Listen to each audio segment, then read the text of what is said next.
إن الحمد لله نحمده ونستعينه ونستغفره ونعوذ بالله من شرور أنفسنا ومن سيئات أعمالنا من يهده الله فلا مضل له ومن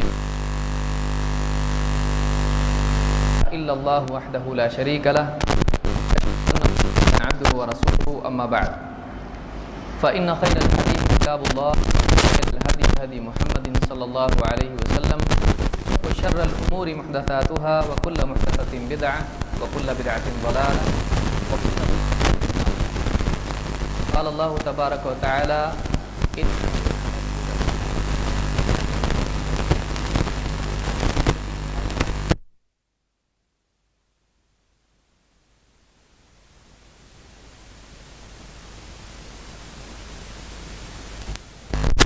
ابتدائی کلمات ہی کو اپنے لیے بھی ایک مقدمہ سمجھ کر اصل موضوع کی طرف آتا ہوں، لیکن ہمارے پاس وقت بہت کم ہے۔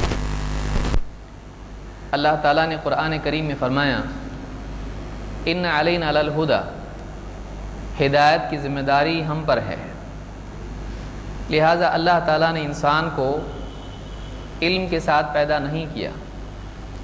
زندگی گزارنے کا مقصد اور اس مقصد میں کامیاب ہونے کا طریقہ، اس مقصد میں کامیابی میں رکاوٹیں اور ان کا تدارک، اس کا سلوشن، اس کا حل، اور اس طرح کی جتنی چیزیں انسان کو دنیا میں آخرت کی کامیابی کے لیے اور زندگی کو صحیح طریقے سے گزارنے کے لیے معلوم ہونی چاہیے تھیں، پیدائشی طور پر اللہ تعالیٰ نے انسان کو نہیں بتائی، بلکہ اس کے بعد میں اللہ تعالیٰ نے انسان کے پاس، ساری انسانیت کے پاس ہر دور میں اپنی طرف سے علم بھیجا۔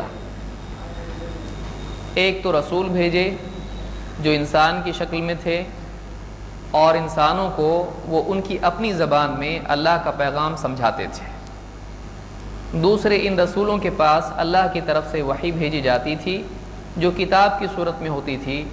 رسول اس کتاب کو لوگوں کو سمجھاتے ہیں کہ اس کتاب میں اللہ کی طرف سے کیا احکامات آئے ہیں، کس بات کا کیا مطلب ہے۔ اللہ کے احکام کی تفصیل وہ لوگوں کو سمجھاتے تھے، اور رسول دنیا سے چلے جاتے تھے، ان کے بعد بھی وہ کتاب باقی رہتی تھی۔ ان کے بعد لوگ اس کتاب سے استفادہ کر کے فائدہ اٹھاتے ہوئے اپنے عقیدے اور اپنے عمل کی اصلاح کرتے تھے، اپنی زندگی کے مسائل کے لیے اس سے رہبری گائیڈنس لیتے تھے۔ یہ سلسلہ ہمیشہ سے چلتا رہا، کئی رسول آئے، کئی کتابیں نازل ہوئیں۔ ہر دور میں انسان ایسا کرتا رہا کہ اپنی خواہشات کی وجہ سے ان کتابوں میں رسولوں کی تعلیمات میں تحریف کرتا رہا۔ کبھی حاشیہ اپنی طرف سے لکھ دیا، کبھی بریکٹس میں کچھ چیزیں ڈال دیں، کبھی اصل کتاب کو ضائع کر دیا، کبھی کسی اور وجہ سے اللہ کی طرف سے آیا ہوا علم ضائع ہوتا رہا۔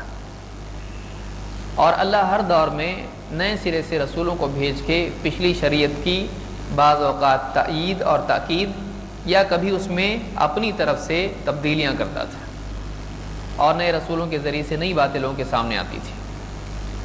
اخیر میں اللہ تعالیٰ نے محمد رسول اللہ صلی اللہ علیہ وسلم کو خاتم النبیین بنا کر بھیجا، جو نبیوں کے خاتم بھی ہیں اور خاتم بھی ہیں۔ آپ ہر اعتبار سے کامل شخصیت ہیں، اور اسی اعتبار سے آپ آخری رسول ہیں۔ آپ کے بعد کوئی نبی نہیں، آپ کے بعد کوئی رسول نہیں۔ عیسیٰ علیہ السلام آئیں گے، وہ پہلے آ چکے تھے، واپس سے آنے والے ہیں، کوئی نیا رسول نہیں آئے گا۔ آپ کے بعد جب کوئی نیا نبی نہیں ہے، لہذا اسلام کی تعلیمات اور خصوصاً اللہ کی طرف سے آئے ہوئے اس دین کی حفاظت بہت ضروری ہے، اس لیے کہ اب تجدید واپس سے اس طور پر نہیں ہوگی کہ کوئی نیا نبی آ کے کچھ بتائے گا، جو لوگوں کی تحریفات کو، ان کی اپنی جو پولوشن ان لوگوں نے دین میں کر دیا ہے، اس کو ختم کریں گے۔ کوئی نیا نبی نہیں آئے گا۔ لہذا قیامت تک کے انسانوں کے لیے اللہ کے اصل حقیقی دین کی حفاظت ضروری ہے۔ اللہ تعالیٰ نے اس کا ذمہ خود لیا ہے۔ اللہ تعالیٰ نے قرآن کریم کے ایک جگہ فرمایا اِنَّا نَحْنُ نَزَّلْنَا الذِّكْرَ وَإِنَّا لَهُ لَحَافِظُونَ، اس نصیحت کی کتاب کو ہم نے ہی نازل کیا ہے، کسی اور نے نہیں، اور اس کے ہم ہی محافظ ہیں۔ لہذا اللہ تعالیٰ نے قرآن کریم کی حفاظت کا ذمہ لیا ہے۔ لیکن قرآن کریم کی حفاظت کا ذمہ لینے میں خود اس کی تفصیل، تفسیر، وضاحت اور اس کے معنی کی تبیین خود اپنے آپ آ جاتی ہے۔ کیونکہ قرآن کی حفاظت اللہ تعالیٰ نے کی تو ظاہر بات ہے صرف الفاظ کی حفاظت ہو اور لوگوں کو واقعی معلوم ہی نہ ہو کہ صلاح کے کیا معنی ہیں، زکوٰۃ کے کیا معنی ہیں، حج کے کیا معنی ہیں، اذان کے کیا معنی ہیں، لوگوں کو اگر یہ معلوم نہ ہو تو صرف قرآن کے الفاظ لے کر لوگ کیا کریں گے؟ کیونکہ قرآن صرف پڑھنے کے لیے نہیں آیا، قرآن ہدایت کی کتاب ہے، اور ہدایت کے لیے اس کا فہم ضروری ہوتا ہے، سمجھنا ضروری ہوتا ہے۔ لیکن اللہ تعالیٰ نے قرآن کا فہم نبی کریم صلی اللہ علیہ وسلم کے ذمہ کیا، قرآن کی تبیین اور اس کی وضاحت نبی صلی اللہ علیہ وسلم کے ذمہ دی۔ محمد رسول اللہ صلی اللہ علیہ وسلم کو اس بات کا مکلف کیا کہ قرآن کے الفاظ، قرآن کی آیات، قرآن کے احکام کی تبیین آپ کریں۔ تبیین بیان کرنا، واضح کر دینا، کلیریفائی کرنا۔ اللہ تعالیٰ نے فرمایا وَأَنزَلْنَا إِلَيْكَ الذِّكْرَ لِتُبَيِّنَ لِلنَّاسِ مَا نُزِّلَ إِلَيْهِمْ وَلَعَلَّهُمْ يَتَفَكَّرُونَ، اور اے نبی ہم نے یہ ذکر، دیکھیے وہاں بھی ذکر ہے یہاں بھی ذکر ہے، اِنَّا نَحْنُ نَزَّلْنَا الذِّكْرَ وَإِنَّا لَهُ لَحَافِظُونَ، اس ذکر کو ہم نے نازل کیا، اس کے ہم حافظ ہیں۔ لیکن ذکر مجرد اکیلا نہیں ہے، اس کے لیے ایک اور چیز کی ضرورت ہے تاکہ لوگ واقعی فائدہ اس ذکر سے اٹھا سکیں۔ اللہ نے فرمایا کہ ہم نے اس ذکر کو اے نبی آپ کی طرف نازل کیا ہے، وَأَنزَلْنَا إِلَيْكَ الذِّكْرَ لِتُبَيِّنَ لِلنَّاسِ مَا نُزِّلَ إِلَيْهِمْ، تاکہ اے نبی آپ لوگوں کو واضح کر کے بتا دو کہ ان کی طرف، ان کے رب کی طرف سے کیا آیا ہے۔ معلوم ہوا کہ نبی صلی اللہ علیہ وسلم پر یہ لازم تھا کہ آپ قرآن کے معنی اور مفاہیم کو، اس کے میننگ کو لوگوں کو بتائیں۔ تو اب دونوں کو کاٹ کے اگر آپ الگ کر دیں اور کہیں ایک کی حفاظت ہوئی ہے اور دوسرے کی نہیں، تو پھر فائدہ کیا ہے؟ کہ نبی کے بغیر قرآن کو سمجھا نہیں جا سکتا ہے۔ آفیشلی اللہ تعالیٰ نے اپوائنٹ کیا ہے نبی کو کہ آپ کا کام ہے قرآن کے معنی کو سمجھانا ہے آپ کو، لِتُبَيِّنَ لِلنَّاسِ مَا نُزِّلَ إِلَيْهِمْ، تاکہ آپ لوگوں کو واضح کر کے بتا دو کہ ان کے پاس ان کے رب کی طرف سے کیا آیا ہے۔ اگر حدیث کو آپ کاٹ کے چھوڑ دیتے ہیں تو رب کی طرف سے کیا آیا ہے سمجھ میں نہیں آئے گا، تو پھر صرف الفاظ کی حفاظت کرنے کا کیا مطلب ہے؟ اسی لیے علماء نے کہا کہ قرآن کی حفاظت میں حدیث کی حفاظت اپنے آپ آ جاتی ہے، اس لیے کہ لازم اور ملزوم ہے کہ حدیث کے بغیر قرآن نہیں سمجھ سکتے، اس آیت سے ہم کو معلوم ہوتا ہے۔ لہٰذا انسان کی ہدایت کے لیے اللہ تعالیٰ نے ہر زمانے میں وحی بھیجی، اور اس دور میں ہمارے لیے اگر ہدایت کا کوئی ذریعہ ہے تو وہی جس کے بارے میں اللہ کے نبی صلی اللہ علیہ وسلم نے فرمایا کہ ترکت فیکم شیئین، میں اپنے بعد تمہارے درمیان دو چیزیں چھوڑ کے جا رہا ہوں، لن تضلوا بعدہما، ان دو چیزوں کے بعد، ان دو چیزوں کو تھامنے کے بعد، ان کا اہتمام کرنے کے بعد تم کبھی گمراہ نہیں ہوگے۔ لن تضلوا بعدہما، وہ کیا چیزیں ہیں؟ کتاب اللہ و سنتی، اللہ کی کتاب اور میری سنت۔ معلوم ہوا کہ ہدایت پر قائم رہنے کے لیے کتاب اور سنت دونوں ضروری ہیں، صرف کتاب کافی نہیں۔ یہ ایک مستقل موضوع ہے جو کسی اور کورس میں ہم کریں گے، جو انکار حدیث سے متعلق ہے، جو اس زمانے کی پڑھی لکھی بیماری ہے۔ یہ بہت بڑا مسئلہ اس دور میں آج پیدا ہو گیا ہے کہ آدمی کم کتابوں میں زیادہ پڑھنا چاہتا ہے، تو اپنی سستی کی وجہ سے وہ انکار کو اپنے لیے ڈھال بنا لیتا ہے۔ اس کی تفصیل میں نہیں جانا چاہتا، اس لیے کہ ہم کو حدیث ماننے کے بعد کیا کرنا ہے وہ دیکھنا ہے، نہیں ماننے والوں کو بعد میں دیکھیں گے، کسی اور مستقل کورس میں ہم دیکھیں گے انکار حدیث کی بیماری کہاں سے آتی ہے، اس کے اسباب کیا ہیں، اس کے نقصانات کیا ہیں، اور انکار حدیث سولوشن ہے یا نیا پرابلم ہے۔ یعنی انکار حدیث والوں کے لیے وہ پرابلم ہے، جو حدیث مانتے ہیں ان کے پرابلم کم ہیں، جو نہیں مانتے ہیں ان کے پرابلم زیادہ ہیں، تو وہ سولوشن نہیں ہے، وہ ایک نیا پرابلم ہے جو اور مصیبت میں اضافہ کر دیتا ہے حل کرنے کی بجائے۔ تو کسی مستقل انشاءاللہ کورس میں ہم اس کو دیکھیں گے۔ بہرحال اللہ تعالیٰ نے، جیسے میں نے ذکر کیا کہ اللہ نے ہدایت کا ذمہ خود لیا ہے، اور یہ اللہ کی رحمت ہے کہ اللہ تعالیٰ نے زندگی کے کسی مرحلے میں انسان کو چھوڑا نہیں کہ وہ خود بھٹکتا پھرے۔ بلکہ اللہ تعالیٰ نے ہر معاملے میں رہبری دی۔ یہ رہبری دو اعتبار سے تھی، ایک قولی اور عملی۔ انسان اس کو معلوم ہونا چاہیے کیا صحیح ہے کیا غلط ہے، کیا حق ہے کیا باطل ہے۔ اس کے لیے اس کو الفاظ کی صورت میں بتایا جانا چاہیے کہ دیکھو یہ صحیح ہے یہ غلط ہے، یہ حلال ہے یہ حرام ہے، یہ حق ہے یہ باطل ہے، یہ ثواب ہے یہ خطا ہے۔ لیکن اسی کے ساتھ ساتھ انسان اس بات کا بھی محتاج ہے کہ کوئی عملی نمونہ اس کے سامنے ہو۔ صرف اللہ کی طرف سے اگر الفاظ میں باتیں آ جائیں تو آپ جانتے ہیں کہ کسی بھی بچے کو، کسی بھی اسٹوڈنٹ کو اگر صرف باتوں میں بتا دیا جائے کہ ایسا کرنا ہے، جب تک کہ اس کو واقعی کر کے نہیں دکھایا جائے تب تک کہ اس کی سمجھ میں ٹھیک سے نہیں آتا ہے۔ اور یہ بچے کے لیے بھی ہے اور بڑے کے لیے بھی ہے۔ چاہے کسی کمپنی میں آدمی کو جاب لگے، پہلے دن کیا کیسا کرنا ہے تو کوئی کر کے بتاتا ہے اس کو، صرف مینول اس کے کام میں نہیں آتا ہے، بلکہ اس کو رہبری پریکٹیکلی بھی دی جانی چاہیے۔ اللہ کی طرف سے ہدایت کی کتاب انسان کے لیے آئی، لیکن اس ہدایت کی کتاب کو سمجھنا اور اس پر عمل کرنا، اس کے لیے سمجھانے والے اور عمل کر کے دکھانے والے کی بھی ضرورت ہے۔ یہی ضرورت ہوتی ہے رسول اور نبی کی ہے، یہی ضرورت پیدا ہو جاتی ہے حدیث کی، کہ اللہ کی کتاب کو سمجھنے کے لیے سمجھانے والے کی بات بھی ضروری ہے۔ اللہ کے نبی صلی اللہ علیہ وسلم اللہ کی طرف سے متعین کیے گئے مبین ہیں، تبیین کرنے والے، وضاحت کرنے والے، ایکسپلین کرنے والے، کلیریفائی کرنے والے ہیں۔ اور اس بات کو قرآن کریم میں بھی اللہ نے بیان کیا ہے، جیسے اللہ تعالیٰ نے فرمایا وَمَا آتَاكُمُ الرَّسُولُ فَخُذُوهُ وَمَا نَهَاكُمْ عَنْهُ فَانْتَهُوا، جو کچھ رسول تم کو دیں اسے لے لو اور جس سے منع کر دیں اس سے رک جاؤ۔ بعض لوگ کہتے ہیں کہ یہ چیز جو ہے یہ مال کے بارے میں آئی ہے، جو لوگ انکار حدیث کی راہ پر چلتے ہیں وہ کہتے ہیں یہ مال تقسیم کرنے کے بارے میں، فے کے مال کے بارے میں آئی ہے۔ آیت میں اللہ نے ایسا نہیں کہا کہ فے کے مال کے بارے میں ہے، اللہ نے کیا فرمایا، اس میں عموم ہے، جو کچھ رسول تم کو دیں، یہ نہیں کہا فے کا مال تم کو دیں، اللہ نے کیا فرمایا جو کچھ دیں، تم کو اگر مال دیں مال لو، حکم دیں حکم دو، حکم لے لو اس کو، اگر کوئی بات کوئی تم کو وضاحت دیں، تعلیم دیں، اس کو بھی لو۔ اللہ نے یہ نہیں کہا ایک بات لو اور ایک بات مت لو، جب اللہ نے عموم اس میں رکھا ہے تو سب اس میں آتا ہے۔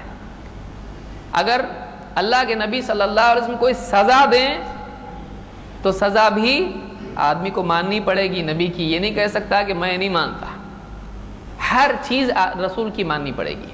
تو قرآن کریم میں اللہ نے فرمایا وَمَا آتَاكُمُ الرَّسُولُ فَخُذُوهُ، جو کچھ یہ رسول تم کو دیں، اور رسول ہے اس میں، یہ رسول محمد صلی اللہ علیہ وسلم جو کچھ تم کو دیں اسے لے لو، فَخُذُوهُ، اور وَمَا نَهَاكُمْ عَنْهُ فَانْتَهُوا، اور جس سے یہ منع کر دیں اور روک دیں اس سے رک جاؤ۔ تو اس آیت سے بات معلوم ہوئی کہ اللہ تعالیٰ نے یہ نہیں کہا جو کچھ اللہ تعالیٰ کہے اس کو لے لو، جو اللہ تعالیٰ منع کر دے اس سے رک جاؤ، اللہ نے نہیں کہا، دوسری جگہوں پر وہ بھی آیا ہے، لیکن یہاں پر خصوصی طور پر رسول کے بارے میں کہا گیا جو کچھ رسول تم کو دیں لے لو، جس سے بھی منع کر دیں رک جاؤ۔ لہٰذا یہ بات ضروری ہوئی کہ ہم دیکھیں کہ اللہ کے رسول صلی اللہ علیہ وسلم نے کیا کیا دیا ہے، کس کس چیز سے منع کیا ہے۔ تو قرآن کے علاوہ خود رسول صلی اللہ علیہ وسلم کا حکم اور ممانعت، ڈوز اینڈ ڈونٹس جو بھی آپ نے دیا ہے، بلکہ صرف حکم نہیں، کلیریفیکیشن بھی جو رسول نے دی اس کو بھی لینا پڑے گا کہ اس آیت کا یہ مطلب ہے، فلاں قوم ایسی تھی، فلاں نبی کا یہ معاملہ تھا، جو اخبار نبی صلی اللہ علیہ وسلم نے دیے ہیں ان خبروں کو لینا پڑے گا، جو احکام نبی نے دیے ہیں یہ کرو اس کو کرنا پڑے گا، جس چیز کی ترغیب آپ نے دی ہے ایسا کرے تو بہت اچھا اس کو بھی ماننا پڑے گا، جس چیز سے منع کر دیا رکنا پڑے گا اس سے رکنا پڑے گا، جس چیز کے بارے میں بتا نہیں کرو تو بہتر ہے اس کو چھوڑنا بہتر ہے۔ تو اللہ کے رسول صلی اللہ علیہ وسلم نے جس چیز کو کہا، جس چیز کو دیا اس کو لینا پڑے گا، جس چیز سے منع کر دیا اس سے رکنا پڑے گا۔ تو قولی اعتبار سے اللہ تعالیٰ نے مسلمانوں کو اس بات کا مکلف کیا ہے کہ رسول جو کچھ دیں لے لو، جس سے منع کرے رک جاؤ۔ حدیث کی ضرورت ہم کو یہاں پیدا ہوتی ہے۔ صحابہ اس چیز کو اچھی طرح سمجھتے تھے، لہٰذا انہوں نے اللہ کے نبی صلی اللہ علیہ وسلم سے صرف قرآن کو جمع نہیں کیا بلکہ آپ کے فرمان کو بھی جمع کیا، نبی کے فرمان کو بھی جمع کیا۔ لیکن بات صرف یہیں رک نہیں جاتی ہے، بلکہ رسول صلی اللہ علیہ وسلم کی عملی زندگی بھی ہمارے لیے ضروری ہے، اس کا علم بھی ضروری ہے۔ اللہ تعالیٰ نے فرمایا قل ان کنتم تحبون اللہ فاتبعونی یحببکم اللہ ویغفر لکم ذنوبکم واللہ غفور رحیم۔ اے نبی آپ کہہ دیجئے کہ اگر تم واقعی اللہ سے محبت کرتے ہو تو میری اتباع کرو، مجھ کو فالو کرو، میری پیروی کرو۔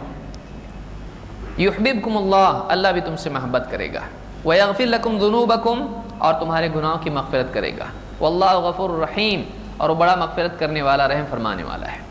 اللہ نے یہاں پر نبی کے صرف اقوال نہیں بلکہ نبی صلی اللہ علیہ وسلم کے افعال کی بھی پیروی کرنے کے لیے کہا، بلکہ یہ کہا کہ اگر تم نبی کی پیروی کرو گے، نبی صلی اللہ علیہ وسلم کو فالو کرو گے، اللہ تم سے محبت کرے گا، بلکہ تم اللہ سے محبت کرتے ہو اس کا پروف ہے کہ تمہاری زندگی میں نبی کی پیروی ہے۔ تو نبی کو فالو کرنا کیسے ہوگا؟ نبی صلی اللہ علیہ وسلم نے کیا کیا، نبی نے کیا کیا وہ قرآن میں نہیں ہے، اور کیا فالو کرنا نہیں بتایا اللہ نے۔ فالو کرو عمومی طور پر ہم کو کہا گیا، کیونکہ نبی صلی اللہ علیہ وسلم کی زندگی کا ہر پہلو روشن ہے، کوئی پہلو شریعت سے خارج نہیں ہے۔ نبی کریم صلی اللہ علیہ وسلم ہر اعتبار سے بہترین انسان ہونے کے اعتبار سے نمونہ ہے، اللہ کو راضی کرنے والی زندگی، اللہ کو خوش کرنے والی شخصیت، اس اعتبار سے آپ ہمارے لیے آئیڈیل ہیں۔ تو اللہ تعالیٰ نے فرمایا کہ تم کہو فاتبعونی یحببکم اللہ، کہ تم میری پیروی کرو، اللہ تم سے محبت کرے گا۔ تو دو باتیں ہم کو معلوم ہوئی کہ نبی صلی اللہ علیہ وسلم نے جو کہا اور جو کیا، یہ دونوں ہمارے لیے لینا ضروری ہے۔ جو کہا اس میں کئی چیزیں ہوں گی، جو حکم دیا، جس سے منع کیا، اور جو سمجھایا، وہ سب ہم کو لینا پڑے گا۔ ظاہر بات ہے اس کے بعد اب لازم ہو جاتا ہے کہ قرآن تو ہم لیں، نبی نے قرآن بھی دیا اور قرآن کا ایکسپلینیشن بھی دیا ہے، تو ہم قرآن کے علاوہ ہمارے نبی نے جو تعلیمات ہم کو دی ہیں ہم اس کو بھی لینے والے بنے۔ اور اس کو سب سے اچھا کس نے سمجھا؟ صحابہ نے سمجھا۔ اس لیے انہوں نے اللہ کے نبی صلی اللہ علیہ وسلم کی زندگی کے تقریباً تمام پہلوؤں کو، غسل کو، استنجا کو، جس کو آدمی تذکرہ بھی کرنا پسند نہیں کرتا ہے، ہر چیز کو، چھینکنے کو، جمائی لینے کو، کروٹ بدلنے کو، چلنے کو، بیٹھنے کو، لیٹنے کو، مسجد، بازار، جنگ، گھر کی زندگی، غسل، پیشاب پاخانہ، ہر چیز زندگی کی اللہ کے نبی صلی اللہ علیہ وسلم کی محفوظ کر دی، تاکہ قیامت تک کے انسانوں کے لیے رہبری مل جائے۔ کوئی آنے والا یہ نے کہا ہے ہم تو جانتے ہی نہیں تھے کون آدمی تھا جس نے قرآن دیا، ہم کیسے مانے کہ وہ آدمی معتبر تھا انسان؟ اگر کوئی قیامت نبی صلی اللہ علیہ وسلم کے بعد کوئی آ کے ایسا کہتا ہے تو ہم بھی کہیں گے ہاں ہم کو بھی نہیں معلوم، کیونکہ آپ کے بارے میں کچھ معلومات ہی اگر نہیں ہو تو بتائیے کون اعتماد کرے گا قرآن کے اوپر؟ کس نے قرآن دیا ہے؟ اس شخصیت کے بارے میں بھی تو معلوم ہونا چاہیے۔ لہٰذا آج نبی کریم صلی اللہ علیہ وسلم کے بارے میں اتنی ساری معلومات ہے کہ آج اس دور کا کوئی پریزیڈنٹ، دنیا کا سب سے فیمس انسان بھی اگر ہو، اس کے بارے میں بھی اتنی معلومات ہم نہیں جانتے ہیں، اس کے قریبی لوگ بھی نہیں جانتے ہیں۔ حالانکہ آج کون سا دور ہے؟ میڈیا۔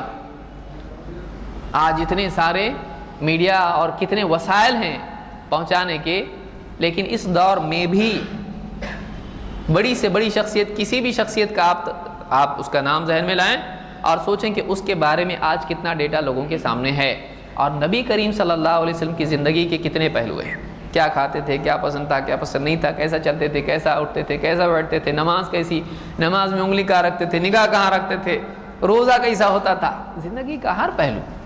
یہ مسلمانوں کی خوش قسمتی ہے، اور صحابہ کا اور ان کے بعد جتنے بھی اہل علم، محدثین خصوصاً آئے، ان سب کا اس امت پر بہت بڑا احسان ہے۔ پھر آج جا کے کہنا کیا محدثین نے اتنا سارا کام کر کے رکھ دیا، ایک کتاب کی اتنی کتابیں بنا دی ہیں، ایک قرآن کافی تھا، پھر اتنا سب انہوں نے کر کے رکھ دیا، مصیبت بڑھا دی، صحیح ضعیف منکر معضل اور فلانی یہ چیزیں، کون کرے گا اتنا؟ تو کون کرے گا اتنا والا ہی انکار کرتا ہے، جس کے پاس محنت کرنے کی ہمت نہیں ہوتی ہے وہ انکار کر دیتا ہے۔ دھاگوں میں اگر گرہ بہت لگ جاتی ہے، کھولنے کی صلاحیت نہیں ہوتی ہے تو کاٹ دیتا ہے اس کو، پھینک دو اس کو، کیونکہ اس میں صلاحیت نہیں ہے۔ تو اپنی صلاحیت نہ ہونے کا الزام وہ دوسروں پہ ڈال دیتا ہے۔ لہٰذا بہرحال اس میں نہیں جانا چاہتا آج، تو یہ ہمارے لیے ضروری ہے کہ ہم حدیث کا علم حاصل کریں۔ اب ہم آگے بڑھتے ہیں، واقعی حدیث کہتے کس کو ہیں؟ اختصاراً آپ نے شروع میں سن لیا کہ حدیث کیا ہے۔ آئیے ہم دیکھتے ہیں کہ حدیث کے ضمن میں کیا کیا چیزیں آتی ہیں، اس کی تعریف کیا ہے، اور پھر آگے بڑھتے ہوئے حدیث کے الفاظ کے سلسلے میں اور اصطلاحات وغیرہ بھی دیکھیں گے۔ اس میں ہم آج کیا کریں گے؟ حدیث کہتے کس کو ہیں؟ پورے دن بھر کا میں خلاصہ شروع میں دے رہا ہوں تاکہ آپ کے ذہن میں رہے اور آپ کو معلوم ہو کیا ہونے والا ہے۔ حدیث کس کو کہتے ہیں ہم یہ دیکھیں گے، اسی کے ساتھ ساتھ ہم دیکھیں گے حدیث کی قسمیں کیا کیا ہیں، نسبتوں کے اعتبار سے، مختلف اعتبار سے حدیث کو کیسے کیٹیگرائز کیا جا سکتا ہے، کیسے اس کو خانوں میں تقسیم کیا جا سکتا ہے۔ پھر اسی طرح سے ہم دیکھیں گے کہ حدیث کی تحقیق کی اہمیت کیوں ہے، کیا حدیث کی تحقیق کرنا چاہیے یا نہیں، صحیح ضعیف معتبر غیر معتبر کی تقسیم اس کی ہونا چاہیے کہ نہیں۔ پھر اس کے بعد ہم دیکھیں گے راوی کس کو کہتے ہیں اور وہ کیوں غیر معتبر ہو جاتا ہے، کیوں اس سے حدیث نہیں لیتے ہیں، کیوں ریجیکٹ کر دیتے ہیں کسی راوی کو۔ اور پھر ہم دیکھیں گے کہ راوی کو ریجیکٹ کرنے کی وجہ سے یا کسی اور وجہ سے حدیث کیسے غیر معتبر ہوتی ہے اور ان کو کون کون سی کیٹیگریز میں ڈالا جاتا ہے، کن وجوہات سے حدیث ضعیف ہو جاتی ہے اور ضعیف حدیث کی کتنی قسمیں ہیں۔ تو ہمارا بہت ٹائٹ شیڈول آج ہے، بہت زیادہ ہم کو کرنا ہے، ٹائم ہمارے پاس بہت کم ہے۔ تو جو لوگ جن کو نیند آتی ہے، جن کو بھوک لگتی ہے، جن کو پیشاب پاخانے کی بار بار ضرورت پڑتی ہے، جن کو بیڑی تمباکو والے تو اللہ کرے توبہ کریں، تو یہ چیزیں نہیں ہونا چاہیے۔ بہرحال یہ بہت ہی زیادہ مواد ہے اور کبھی کبھی ایسا ہوتا ہے کہ اتنا سارا علم ایک ساتھ برداشت نہیں ہوتا ہے کہ کبھی حدیث کے بارے میں معلوم نہیں کیا کہ صحیح ضعیف کیا ہوتا ہے، اور ملا تو ایک دم چھپر پھاڑ کے ایک ساتھ اتنا سارا مل رہا ہے، تو کبھی کبھی وہ برداشت نہیں ہوتا ہے۔ بہت سارے لوگ گھبرا جاتے ہیں کہ اتنا علم ہم کو نہیں چاہیے، اتنی ڈیٹیل ہم کو نہیں چاہیے، سر درد ہو رہا ہے ایک دم، کبھی اتنا پڑھا نہیں۔ تو ایسا ہو سکتا ہے کسی کے ساتھ میں، ہمت کریں، دل کو کھلا رکھیں اور یہ سوچیں کہ ایسا کوئی مشکل معاملہ نہیں ہے، پہلی مرتبہ بھی نہیں سمجھے گا، دوسری مرتبہ میں سمجھ میں آئے گا، لیکن کبھی نہ کبھی تو شروعات کرنی پڑے گی۔ اور خصوصاً کوئی آدمی اپنے آپ کو اہل حدیث کہتا ہے اور اس کو حدیث کے بارے میں نہیں معلوم ہے، تو یہ بہت افسوس کی چیز ہے، یعنی کم سے کم ہم کو تو معلوم ہونا چاہیے۔ اسی لیے سفیان الثوری وغیرہ نے کہا ہے کہ اہل الحدیث جو ہیں یہ فرشتے جو ہوتے ہیں یہ آسمان کی حفاظت کرتے ہیں اور اہل حدیث زمین میں حفاظت کرتے ہیں، یعنی آسمان میں جب شیاطین جاتے ہیں خبریں اللہ کی طرف سے، یعنی جو خبر حکم دیا جاتا ہے فرشتوں کو، شیاطین یہاں سے جا کے خبریں لیتے ہیں اور اس میں کیا کرتے ہیں، اپنی طرف سے کچھ بھی مکس اپ کر کے کاہنوں تک یا وہاں تک پہنچا دیتے ہیں۔ تو شیاطین جو ہے گمراہی کے لیے اس طرح کی چیزیں کرتے ہیں، پھر اس میں کاہن اپنی طرف سے اور بڑھا دیتا ہے۔ تو شیاطین آسمان کی خبروں کو لینے کے لیے، چوری کے لیے وہاں جاتے ہیں، تو ان کو کون بھگاتا ہے وہاں سے؟ فرشتے۔ اور زمین میں جو حدیث کے سلسلے میں، دین کے سلسلے میں ملاوٹ کے لیے یہاں وہاں گڑبڑ کرتے ہیں، تو ان کو بھگانے والے اور ان کو پکڑنے والے کون ہیں؟ یہ اہل حدیث ہیں۔ تو لہٰذا اب خوشی تو بہت ہوتی نام سن کے اور یہ سب سن کے، یہ کام کرنے پہ ہے اصل میں۔ ہم نام سے بہت جلدی خوش ہونا سیکھ گئے ہیں، کام کرنا چاہیے اس میں، ذرا سا کچھ آئے دیکھو کتنا اہل حدیث کے بارے میں کتنا ہے، کام کہاں ہے ہمارا؟ کام ہونا چاہیے۔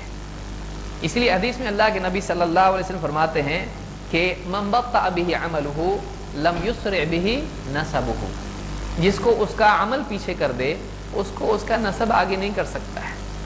نسب ہم فلانی خاندان کے ہیں، ہم نبی کے خاندان کے، جو بھی اچھی بات ہے، لیکن آپ کا کام کہاں ہے؟ تو جس کا کام اس کو پیچھے کر دے اس کا نام اس کو آگے نہیں کر سکتا ہے۔ لہذا واقعی ہم کو اس لقب، اس نام کے مطابق کرنے کی کوشش کرنا چاہیے کہ ہم حدیث کا علم رکھنے والے ہوں، اس کی حفاظت کرنے والے ہوں اور اس کی دعوت اس پر ایمان اور عمل رکھنے والے ہوں۔ اللہ تعالیٰ اس کی ہم کو توفیق عطا فرمائے۔ بہرحال حدیث، اللہ کے کلام کو بھی حدیث کہتے ہیں۔ کوئی آدمی کہے کہ آپ لوگ صرف حدیث مانتے ہو، قرآن نہیں مانتے کیا؟ تو ہم کہیں گے کہ قرآن کو بھی اللہ تعالیٰ نے حدیث کہا ہے۔ کچھ مثالیں آپ سن چکے ہیں، ایک مثال میں آپ کو دیتا ہوں۔ اللہ تعالیٰ نے قرآن کریم میں فرمایا اللہ نزل احسن الحدیث کتابا، یہ بالکل صریح آیت ہے جس میں اللہ تعالیٰ نے کیا کیا فرمایا؟ نمبر 1، اللہ نزل احسن الحدیث، سب سے بہترین بات، اللہ نے سب سے بہترین حدیث نازل کی، کتاباً، کتاب کی صورت میں۔ تو معلوم ہوا کہ یہ حدیث کون سی ہے؟ وہی کتاب جس کو اللہ نے قرآن کریم میں کتاب کہا ہے، جو کتاب اللہ کی کتاب ہے۔ تو اللہ نے فرمایا کہ اللہ نزل احسن الحدیث کتاباً، کہ اللہ تعالیٰ نے بہترین بات، بہترین حدیث کتاب کے طور پر نازل کی۔ یہ سورہ الزمر کی آیت نمبر 23 ہے۔ چونکہ آپ لوگوں کے پاس نوٹس نہیں ہیں اس لیے مجھ کو حوالے بھی آپ کو دینا ضروری ہے تاکہ آپ لوگ اس کو نوٹ کر سکیں۔ تو اس ایک آیت سے آپ بتا سکتے ہیں کہ ایک کتاب ہے۔ کون سی کتاب تھی اس زمانے میں جو نازل ہوئی؟ قرآن کریم۔ تو اللہ نے اس کو بھی کیا کہا ہے؟ حدیث کہا ہے۔ اسی طرح سے اللہ تعالیٰ نے نہ صرف اپنی بات کو حدیث کہا، کوئی آدمی کہہ سکتا ہے آپ سے کہ آپ حدیث کو حدیث بولتے، اس کی دلیل کہاں ہے؟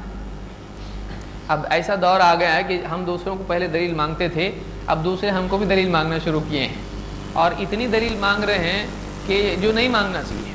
بعض اوقات باپ کی دلیل ہے بھی مانگ رہے ہیں۔ تو آدمی نہیں کرتا ہے تو نہیں کرتا، اور کرنے لگتا ہے تو اتنا کرتا ہے جتنا نہیں کرنا چاہیے۔ تو اسی کو غلو کہتے ہیں، اسی کو تشدد کہتے ہیں۔ اللہ تعالیٰ نے اپنے نبی کی بات کو بھی حدیث کہا ہے، اور قرآن کریم میں نبی کی بات کو حدیث کہا گیا ہے۔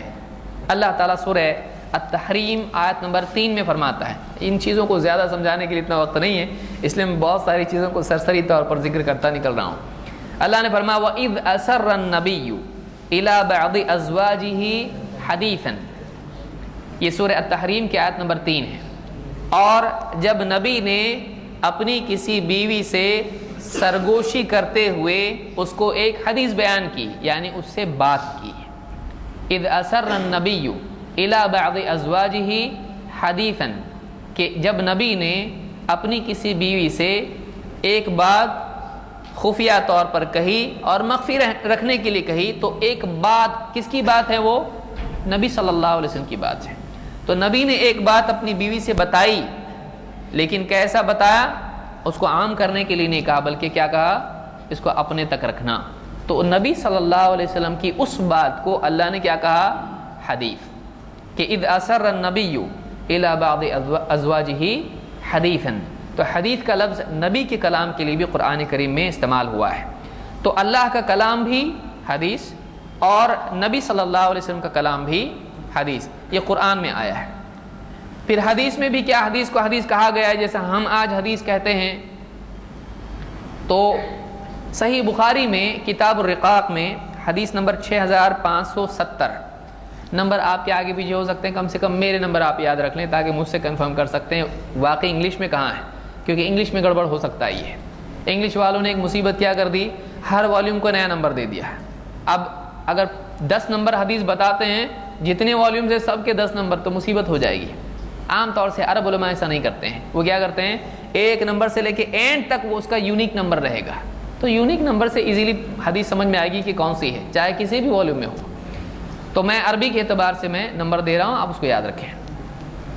ابو ہریرہ رضی اللہ تعالیٰ کہتے ہیں قلت یا رسول اللہ من اسعد الناس بشفاعتک یوم القیامہ، میں نے اللہ کے نبی صلی اللہ علیہ وسلم سے کہا، اے اللہ کے رسول، قیامت کے دن آپ کی شفاعت کا سب سے زیادہ پانے والا حقدار کون ہوگا؟ فقال لقد ظننت یا ابا ہریرہ، اللہ کے نبی صلی اللہ علیہ وسلم نے کیا کہا؟ اے ابو ہریرہ، مجھ کو یقین تھا، میرا گمان تھا، لیکن گمان عربی زبان میں یقین کے لیے بھی آتا ہے، انی ظننت انی ملاق حسابیہ، تو مجھے یقین تھا اے ابو ہریرہ اللہ یسألنی عن هذا الحدیث او احد اول منک، مجھ کو یقین تھا کہ یہ حدیث تم سے پہلے مجھ سے کوئی نہیں پوچھے گا۔ کیوں؟ لما رأیت من حرصک علی الحدیث، اس لیے کہ میں نے تمہاری حدیث کے سلسلے میں حرص دیکھی ہے۔ تو یہاں پر کتنی مرتبہ آیا حدیث کا لفظ؟ 2 مرتبہ. تو وہ کون سی حدیث ہے؟ ہر آدمی کی بات ہے یہاں پر نہیں. حدیث کے معنی کیا ہوتے ہیں؟ بات کے. اور بھی لغوی معنی علماء نے کہے کہ جدید کے معنی وغیرہ، لیکن حدیث کے معنی عربی میں کیا ہوتے ہیں؟ بات کے ہوتے ہیں. واقعہ بھی اس میں آ سکتا ہے، بات بھی ہو سکتی ہے، پاسٹ کی خبر بھی ہو سکتی ہے، فیوچر کی خبر بھی ہو سکتی ہے، اور بھی بہت ساری باتیں اس میں ہو سکتی ہیں. تو حدیث بات کو کہتے ہیں.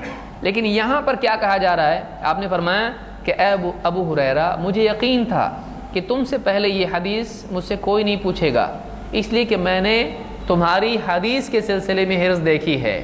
تو کون سی حدیث کے سلسلے میں؟ نبی صلی اللہ علیہ وسلم کی حدیث کے سلسلے میں. تو اللہ کے نبی صلی اللہ علیہ وسلم کے قول میں حدیث کو حدیث کہا گیا ہے، اس لیے ہم اس کو حدیث کہتے ہیں. کوئی اگر آپ سے پوچھتا حدیث کو آپ حدیث کیوں بولتے، تو ہم کہیں گے حدیث کو حدیث اس لیے کہتے ہیں کہ ہمارے نبی نے حدیث کو حدیث کہا ہے. تو ہمارے پاس اس کی بھی دلیل ہے کہ حدیث کو حدیث کیوں کہا جاتا ہے. لہذا آپ نے فرمایا کہ اسعد الناس بشفاعتی یوم القیامت من قال لا الہ الا اللہ خالصا من قبل نفسہ، اور میری سفارش کا قیامت کے دن سب سے زیادہ حقدار آدمی وہ ہوگا جو لا الہ الا اللہ کہے خالصاً، اخلاص کے ساتھ، من قبل نفسہ، اپنے دل کے اخلاص کے ساتھ آدمی لا الہ الا اللہ کہے، ریاکاری کے لیے نہ ہو، شرک کی ملاوٹ کے ساتھ نہ ہو، کہ توحید کا کلمہ اقرار اس میں ہو اور اخلاص بھی اس میں ہو. تو اس کو امام البخاری نے کتاب الرقاق میں حدیث نمبر 6570 پر ذکر کیا ہے. اس حدیث سے معلوم ہوا کہ حدیث میں بھی خود اللہ کے نبی صلی اللہ علیہ وسلم نے لفظ حدیث استعمال کیا ہے اپنی بات کے لیے. صحابہ سے بھی ہم کو ملتا ہے. مثال کے طور پر امام البخاری نے، ایسی کئی مثالیں مل سکتی ہیں، میں ایک ایک مثال دے رہا ہوں. امام البخاری نے کتاب المناقب میں حدیث نمبر 3434 تو اس حدیث پر ہم کو ملے گا ابو سعید خدری رضی اللہ تعالیٰ عنہ. ایک لمبی روایت ہے خوارج کے بارے میں. ابو سعید رضی اللہ تعالیٰ فرماتے ہیں فَأَشْهَدُ أَنِّي سَمِعْتُ هَذَا الْحَدِيثَ مِنْ رَسُولِ اللَّهِ صلی اللہ علیہ وسلم، میں گواہی دیتا ہوں اس بات کی کہ میں نے یہ حدیث اللہ کے رسول صلی اللہ علیہ وسلم سے سنی ہے. ایسا کئی صحابہ سے حدیث کا لفظ ملتا ہے، لیکن یہ ایک مثال میں دے رہا ہوں بخاری میں ہے کہ انہوں نے کہا فَأَشْهَدُ أَنِّي سَمِعْتُ هَذَا الْحَدِيثَ مِنْ رَسُولِ اللَّهِ صلی اللہ علیہ وسلم، میں اس بات کی گواہی دیتا ہوں، حلفیہ کہتا ہوں، گواہ بنتا ہوں کہ میں نے یہ بات، یہ حدیث اللہ کے نبی صلی اللہ علیہ وسلم سے سنی ہے. تو صحابہ کے دور میں یہ بات معروف تھی کہ حدیث کو کیا کہا جاتا تھا؟ حدیث. تو اللہ کی بات بھی حدیث، رسول صلی اللہ علیہ وسلم کی بات بھی حدیث. اب ہم دیکھتے ہیں حدیث اصطلاح میں کس کو کہتے ہیں. بنیادی طور پر علماء کرام نے، محدثین نے، فقہاء وغیرہ نے حدیث کے بارے میں کہا کہ حدیث کیا ہے؟ 3 چیزوں کا نام ہے. ایک اللہ کے رسول صلی اللہ علیہ وسلم کا قول، 2 آپ کا فعل، اور 3 آپ کی تقریر یا آپ کا اقرار. کیا مطلب ہے اس کا؟ اور پھر اور ڈیٹیل میں آئیں گے کہ اور بھی چیزیں حدیث میں آ سکتی ہیں، لیکن بیسیکلی 3 باتیں عام طور سے آپ کو ملے گا کہ حدیث کیا ہے؟ قول، فعل، تقریر. اور بعض علماء نے مختلف احادیث کو دیکھتے ہوئے اپنی طرف سے اس میں اور بھی ڈیفینیشن میں اضافے کیے، جس کو ہم آگے دیکھیں گے. قول کس کو کہتے ہیں؟ کہی ہوئی بات، اسٹیٹمنٹ. فعل کس کو کہتے ہیں؟ کیا ہوا عمل، ایکشن. کوئی کام کیا ہو، کھایا پیا، چلے پھرے بیٹھے، تو کوئی کام نبی صلی اللہ علیہ وسلم کا ہے، اس کو کیا کہیں گے؟ فعل. اور 3 تقریر. تقریر کے معنی کیا ہے؟ جیسے کوئی کھڑے ہو کے تقریر کرتا ہے، بہت سارے لوگ قول میں تو تقریر آ جاتی ہے، تقریر میں قول آ جاتا ہے، کیسے تقریر الگ سے کیا ہے؟ تقریر کا مطلب اقرار ہے. تقریر کا مطلب اس کو باقی رکھنا ہے. قررہ سے ہے یہ، جیسے ہم کہتے ہیں کہ فلاں کو وہاں پر صدر مقرر کیا ہے، اس کو اپوائنٹ کیا ہے، اس کو باقی رکھنے دیا ہے، اس کو وہاں رکھا ہے. تو رکھنا، تقررہ مقرر کرنا، تقریر اقرار کرنا. تو تقریر کس کو کہتے ہیں؟ کوئی چیز اللہ کے نبی صلی اللہ علیہ وسلم کے سامنے ہوئی. اب 2 میں سے ایک ہوگا، یا تو وہ صحیح ہے یا تو غلط ہے. جب غلط ہے تو آپ کیا کریں گے؟ اس پر منع کریں گے، اور اگر منع نہیں کریں گے تو کیا نکلا؟ وہ چیز غلط نہیں ہے، یا تو وہ جائز ہے یا تو مستحب ہے، کسی بھی حکم میں آ سکتا ہے۔ تو جس چیز کو اللہ کے نبی صلی اللہ علیہ وسلم ہونے دیں، اس کو تبدیل نہ کریں، اس کو روکیں نہیں، اس کو باقی رکھیں۔ کسی نے کچھ کیا اور آپ اس پر خاموش ہیں، آپ کے علم میں وہ ہے اور خاموش ہیں آپ اس پر، تو وہ چیز کیا ہوتی ہے؟ کہیں گے کہ یہ تقریر سے ثابت ہوتا ہے، نبی صلی اللہ علیہ وسلم کے ہونے دینے سے، آپ کے اقرار سے، آپ کے منع نہیں کرنے سے یہ بھی چیز حدیث میں آ جاتی ہے۔ تو حدیث میں بیسیکلی 3 قسم کی چیزیں ہوتی ہیں، اس کو سنت بھی بعض علماء کہتے ہیں کہ سنت ہے۔ سنت کیا ہوتی ہے؟ قول، فعل، تقریر ہوتی ہے۔ بعض لوگوں نے ایک نئی چیز شروع کر دی، حدیث اور چیز ہے، سنت اور چیز ہے، اب اس میں بھی میں نہیں جانا چاہتا ہوں۔ بعض مناظر قسم کے لوگ ہیں، اب انہوں نے کہا کہ کیوں یہ ضروری ہے، ان لوگوں نے کیوں ضروری سمجھا اس کو ایسا کرنا، حدیث الگ ہے اور سنت الگ ہے۔ انہیں کیوں کہا کہ ہم اہل سنت ہیں، تم اہل حدیث ہو۔ حدیث اور چیز ہوتی ہے اور سنت اور چیز ہوتی ہے۔ تو سنت کیا ہے؟ جو ثابت ہے، جس پہ عمل کیا نبی صلی اللہ علیہ وسلم۔ حدیث کبھی کبھی کیا ہو یا کچھ بھی ہو اس طرح سے، تو اس طرح کی تفریق لوگوں نے کی ہے، یہ صحیح نہیں ہے۔ تو سنت جو ہے یہ حدیث کے مترادف کے طور پر استعمال ہوتی ہے، اور حدیث سنت کے طور پر استعمال ہوتا ہے۔ سلف میں اس طرح کا معمول رہا ہے۔ بلکہ آپ امام ابو حنیفہ رحمۃ اللہ علیہ کا قول دیکھیں، جو لوگ امام ابو حنیفہ کی تقلید کرنے کا دعویٰ کرتے ہیں، ان کا قول کیا ہے؟ اذا صح الحدیث فهو مذہبی، جب کوئی حدیث صحیح ثابت ہوتی ہے تو وہی میرا مذہب ہوتا ہے۔ انہوں نے یہ نہیں کہا کہ میرا مذہب حدیث نہیں ہوتی ہے، سنت ہوتا ہے، بلکہ انہوں نے کیا کہا؟ حدیث میرا مذہب ہے۔ تو بہرحال تو حدیث اور سنت دونوں ایک دوسرے کے لیے استعمال ہوتے ہیں، ایک خفیف سا فرق دونوں میں ہے جو تفصیل کے وقت میں ذکر کیا جاتا ہے، ورنہ ایک دوسرے کے بدل کے طور پر استعمال کیا جا سکتا ہے۔ جیسے امام ابو داؤد نے اپنی کتاب کا نام کیا دیا؟ السنن، سنن ابی داؤد، اس کو کیا کہتے ہیں کہ سنن ہے وہ، تو اس میں صرف سنتیں ہیں، فرائض نہیں، اس میں منع کی ہوئی چیزیں نہیں ہیں، اس میں مستحب چیزیں نہیں ہیں، سب اس میں آ جاتا ہے۔ تو حدیث کا مجموعہ وہ ہے، اس کو نام کیا دے دیا؟ سنن۔ بلکہ سلف میں عقیدے کی کتاب کے لیے بھی سنہ کا لفظ آتا تھا، وہ عقیدے کو بھی سنت میں شامل کر لیتے تھے۔ اسی لیے امام احمد بن حنبل کی کتاب کا نام کیا ہے؟ السنہ۔ تو اس میں کیا ہے؟ اس میں عقیدہ بھی ہے، بلکہ بنیادی طور پر اس میں عقیدہ ہے، اس میں عقیدہ ہے، اور کچھ احکام بھی ہیں، حکام کے خلاف خروج نہیں کرنا وغیرہ وغیرہ چیزیں اس میں ہیں۔ تو السنہ یہ عقیدے کے لیے بھی استعمال ہوتا ہے اور حدیث کے لیے بھی استعمال ہوتا ہے، لہٰذا اس طرح کی تقسیم کر کے لوگوں کو کنفیوز کرنا غلط بات ہے کہ حدیث اور چیز ہے، سنت اور چیز ہے۔ فقہی اعتبار سے اس کی تفریق ہوگی، تو پھر کوئی آدمی کہتا ہے کہ ہم اہل السنہ ہے، تو ہم کہیں کہ کیا آپ سنت پہ ہی عمل کرتے ہیں، آپ فرائض پہ عمل کرتے کہ نہیں کرتے؟ جیسے کوئی کہے کہ آپ سنت اہل حدیث ہو تو آپ قرآن کو مانتے کہ نہیں مانتے، آپ سنت کو مانتے کہ؟ یہ ایک دور کی اصطلاح ہے جب مسلمانوں میں علماء نے دیکھا کہ لوگ اہل الکلام اور اہل الرائے، اہل الکلام جو عقیدے میں بحثیں چھیڑ کے قرآن و سنت کے دلائل سے ہٹ کر اپنی عقلی بحثیں کرتے تھے، اور اہل الرائے جو شرعی احکام کے سلسلے میں اجتہاد کی کثرت کرتے تھے، اور اتنا زیادہ اجتہاد جو گنجائش نہیں ہے۔ تو ایسے دور میں انہوں نے اہل الکلام اور اہل الرائے کے بالمقابل اپنے لیے کیا لقب اختیار کیا؟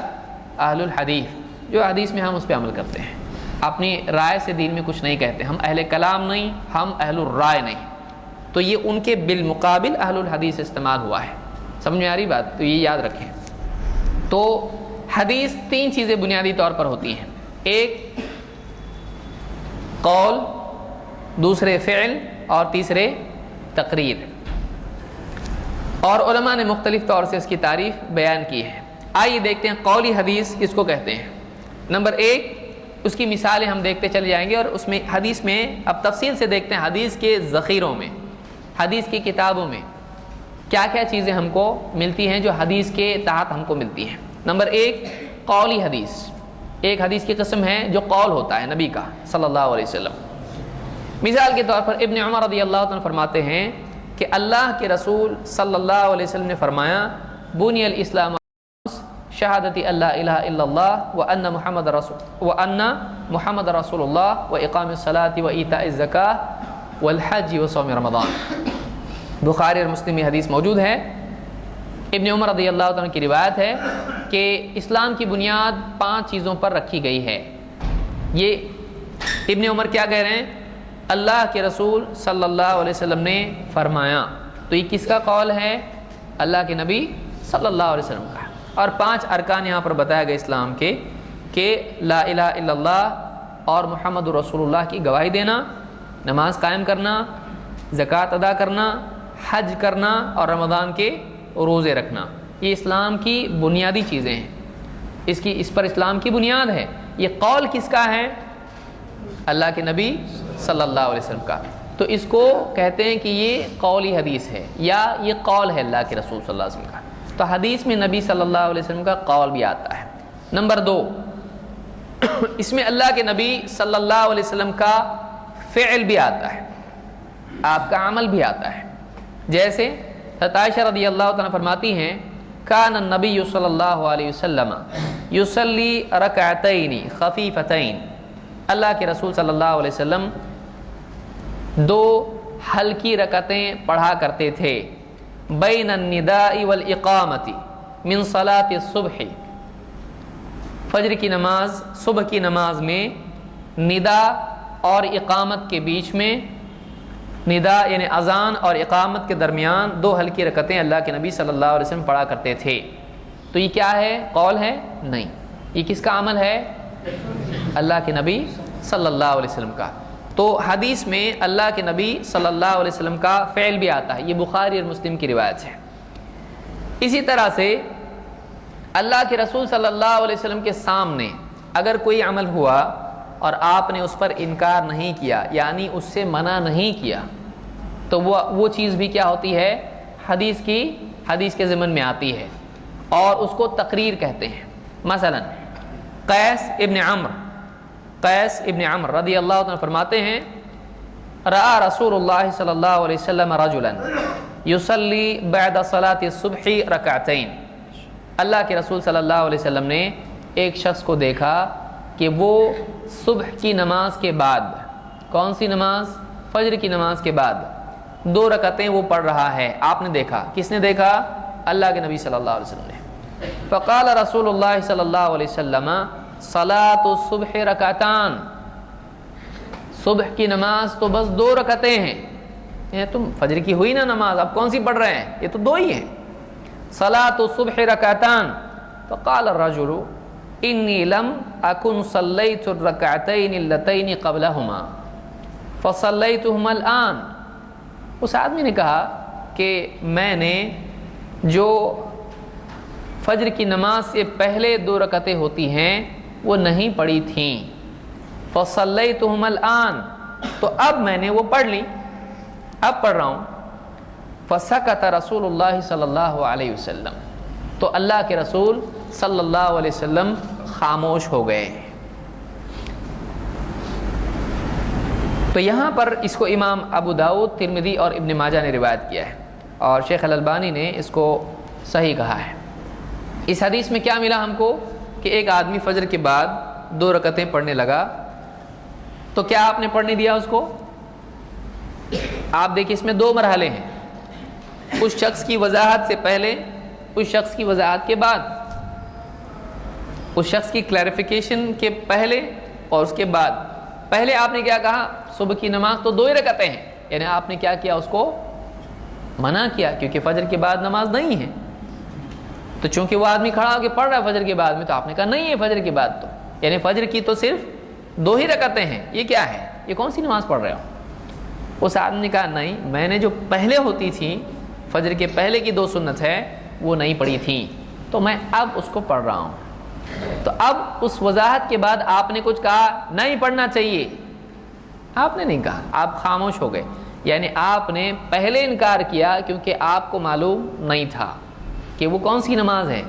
جب اس شخص نے کہا کہ یہ وہ نماز ہے جو فجر کے پہلے 2 رکعتیں سنت ہوتی ہیں، تو آپ نے ان صاحب کو پڑھنے دی، آپ نے منع نہیں کیا. تو یہ جو سکوت ہے آپ صلی اللہ علیہ وسلم کا، یہ اقرار ہوتا ہے.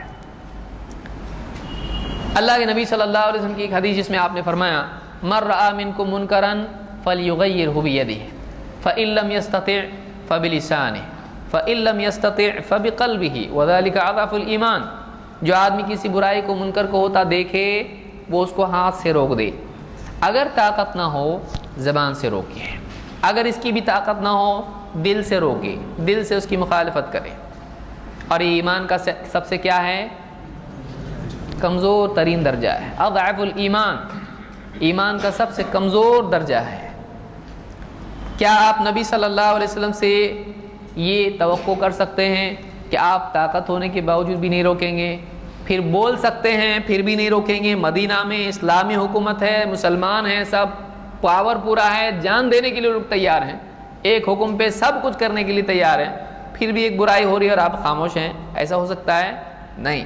تو جس پر آپ خاموش ہیں یہ اس بات کی دلیل ہے کہ وہ غلط نہیں ہے، کیونکہ آپ نے اس کو منع نہیں کیا۔ تو اس روایت سے یہ بات معلوم ہوتی ہے کہ کبھی آپ صلی اللہ علیہ وسلم کسی چیز کو دیکھ کر خاموش ہو جایا کرتے تھے،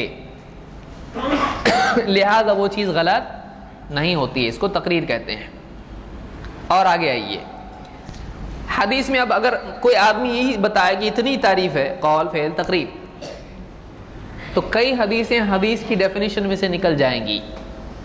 مثال کے طور پر صحابہ نے اللہ کے نبی صلی اللہ علیہ وسلم کیسے دکھائی دیتے تھے اس کو بھی ذکر کیا ہے، اس کو آپ کہاں ڈالیں گے؟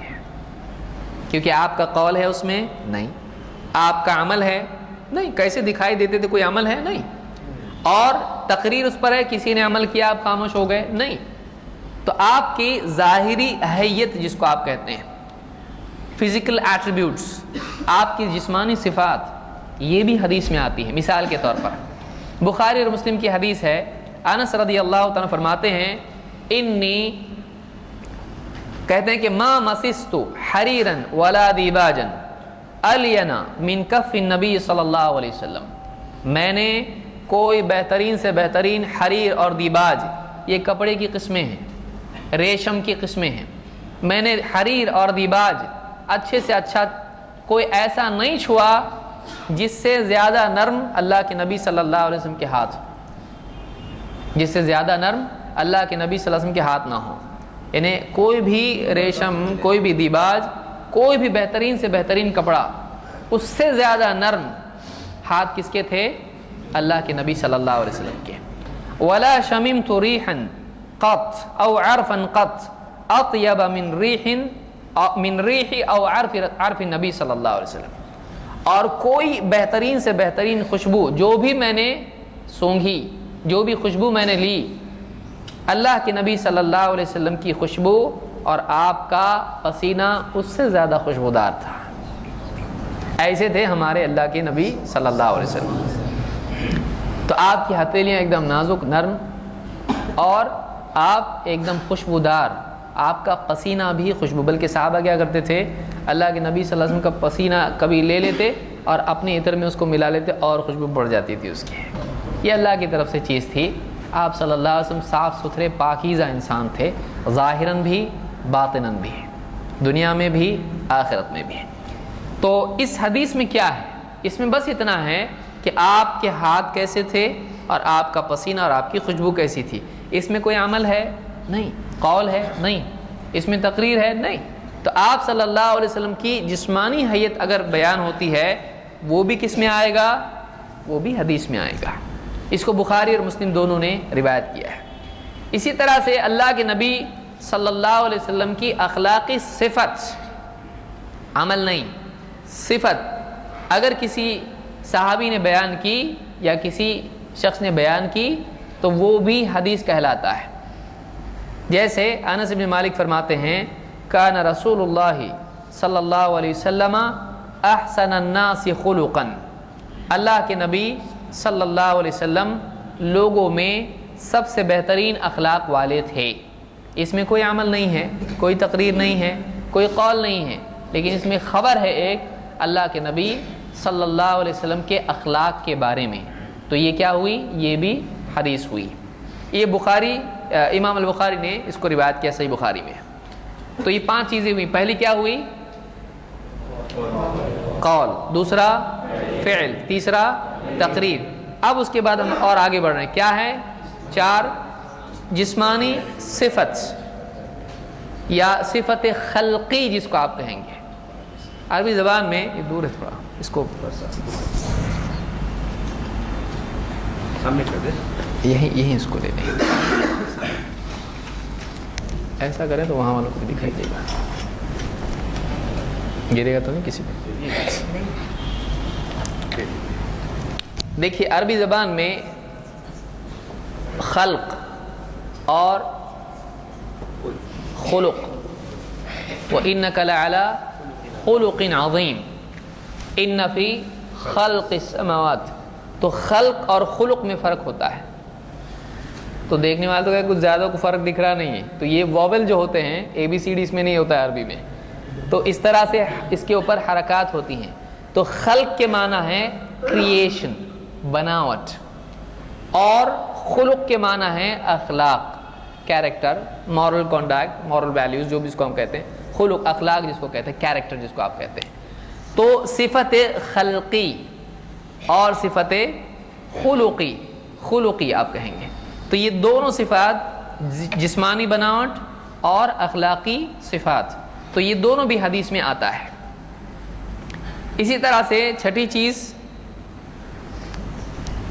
سیرت، یعنی اب اس میں آپ صلی اللہ علیہ وسلم کے بارے میں بھی ایسا کچھ نہیں ہے جسمانی اعتبار سے، اخلاقی اعتبار سے، بلکہ ہسٹوریکل انفارمیشن ہے، اس میں تاریخی معلومات، اللہ کے نبی صلی اللہ علیہ وسلم سے جڑی کوئی تاریخی معلومات، یہ بھی حدیث میں آتا ہے۔ مثال کے طور پر بخاری میں روایت ہے، حمام کہتے ہیں میں نے عمار رضی اللہ عنہ کو سنا، عمار رضی اللہ عنہ فرماتے ہیں کہ رأیت رسول اللہ صلی اللہ علیہ وسلم، میں نے اللہ کے رسول صلی اللہ علیہ وسلم کو دیکھا، وما معه الا 5 اعبد، آپ کے ساتھ بس 5 غلام تھے، وامرأتان، 2 عورتیں تھیں، وابو بکر، اور ابو بکر، یعنی ایک ایسا زمانہ بھی اللہ کے نبی صلی اللہ علیہ وسلم کا آیا کہ آپ کے ساتھ میں کتنے لوگ تھے؟ 5 غلام، 2 عورتیں اور ایک ابو بکر، اتنے لوگ ہی مسلمان تھے۔ یہ ایک دم شروع کا دور ہے، تو اس دور میں نے اللہ کے نبی صلی اللہ علیہ وسلم کو دیکھا ہے۔ تو اس میں کیا ہوا؟ اس میں بس ایک تاریخی معلومات ہے کہ ایک دور میں آپ صلی اللہ علیہ وسلم کے ساتھ میں، یعنی اس سے فائدہ کیا ہے؟ یعنی اس میں فائدہ کیا ہے؟ اس میں فائدہ یہ ہے کہ ابو بکر صدیق رضی اللہ تعالیٰ کی شان میں کوئی گستاخی کرے گا، جیسے شیعہ کرتے ہیں، ہم کہیں گے کہ یہ اس دور کے مسلمان ہیں، اور تاریخی اعتبار سے ہم کو معلوم پڑتا ہے کہ عمار رضی اللہ تعالیٰ بھی کیا ہیں، انہوں نے وہ زمانہ پایا ہے اللہ کے نبی صلی اللہ علیہ وسلم کا۔ تو بہت ساری ہسٹوریکل چیزیں اور خاص طور سے راویوں کے بارے میں بھی معلومات ان روایات سے ہم کو ملتی ہیں جو تاریخی حقائق اس میں بیان ہوتے ہیں۔ تو اس میں عمار رضی اللہ عنہ کہتے ہیں کہ میں نے اللہ کے رسول صلی اللہ علیہ وسلم کو ایسے دور میں دیکھا کہ آپ کے ساتھ 5 غلام، 2 عورتیں اور ابو بکر رضی اللہ عنہ تھے۔ یہ بخاری کی روایت ہے، ہو گیا ہے۔ تو میں سمجھتا ہوں اتنا ابھی کے لیے کافی ہے، اور نماز کے بعد جو بھی تفصیل ہوگی آپ کو بتائی جائے گی، اور آپ سمجھ رہے ہوں گے کہ وقت ہمارے پاس کتنا کم ہے۔ فی الحال صلاح اور لنچ کا وقفہ ہے، انشاءاللہ تعالی پروگرام ٹھیک 2 بجے پھر سے انشاءاللہ شروع ہوگا۔ آپ حضرات سے گزارش ہے کہ آپ حضرات وقت کو ضائع کیے بغیر تشریف لے آئیں تاکہ جلد ہی کلاس کا دوبارہ آغاز ہو سکے۔ السلام علیکم ورحمۃ اللہ۔